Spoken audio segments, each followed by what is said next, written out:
People ask me all the time, what's wrong with country music? How would you fix it? And I say there's nothing wrong. It's absolutely fine.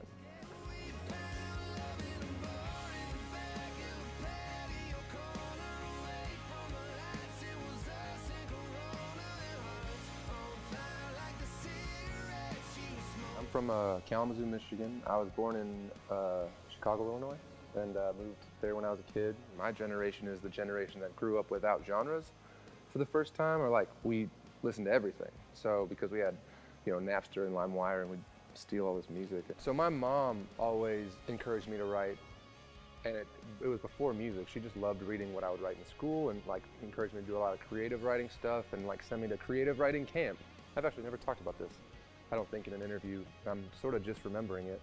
And she, would push me really hard to just express myself that way. My mom made us take piano lessons, and I stuck with it till I was about 14, and then I looked around. They made us do like piano recitals, and I looked around and I was 14 or 15 years old, and everybody else at my recital was like 9.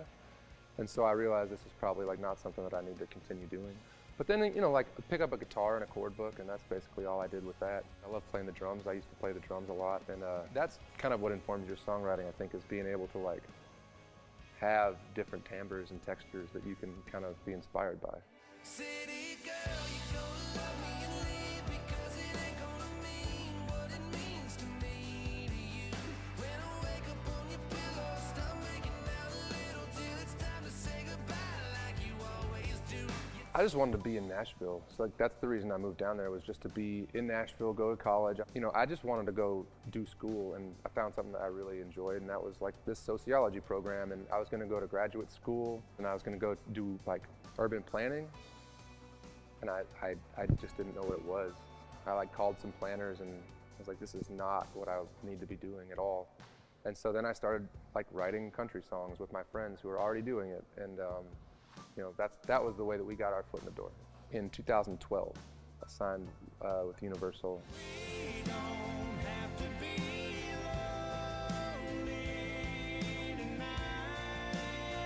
The hardest part about being a songwriter and a staff songwriter in Nashville, Tennessee, for me at least, and a lot of people are really comfortable with this, but it's not having control of what songs people hear from you, right? So like you write, like there was a year I wrote over 200 songs, and you throw them all up against the wall, and you sort of see what sticks and what doesn't. And there's some great songs that you really love and you fall in love with, and either for whatever reason nobody else does. And that was really, really hard for me, and it really inspired me to like go make my own record.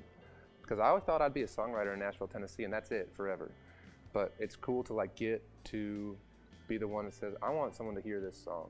And so I'm gonna record it, and whatever happens, happens, but this is the one that I love, and this is what I want people to hear. I got a record deal in 2016, which is something whether or not, it takes off, you can never take that away from me, right? The fact that I signed a record deal with RCA Records, that's like every kid's dream, right? It's like I get to do what my 11-year-old self has always wanted to do.